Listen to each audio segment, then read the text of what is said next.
রাজপথ, দালালি না রাজপথ। এবার কাফনের কাপড় গায়ে জড়িয়ে পথে নেমেছে অবরোধকারীরা।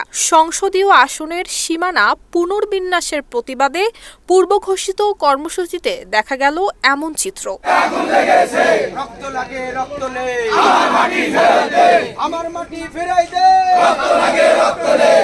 14 সেপ্টেম্বর থেকে টানা 3 দিনের পূর্ব ঘোষিত সকাল সন্ধ্যা অবরোধ কর্মসূচি সফল করতে ভাঙাড় হামিরদী ইউনিয়নের মনসুরাবাদ বাসস্ট্যান্ড এলাকার সড়কে নেমে আসে অবরোধকারীরা। আর মনোবল হতে হয় স্পাত-দৃঢ়। জেরুজালেম 25 বছরের পথ চলায় নিরাপদে রাখার প্রত্যয়ে। প্রত্যক্ষদর্শীরা জানান, সকাল 7টার দিকে ব্যানার নিয়ে এবং কাফনের কাপড় পরে সড়কের উপরে শুয়ে পড়েন তারা এবং একটি অংশ আড়াআড়িভাবে সড়কেই অবস্থান নেন।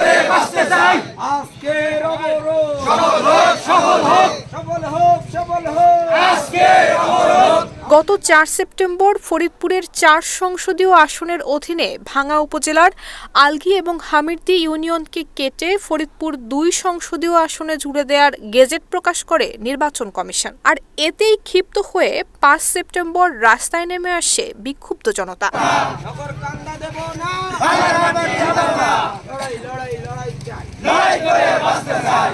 নুসরাত জাহান মেহেক, ঢাকা পোস্ট।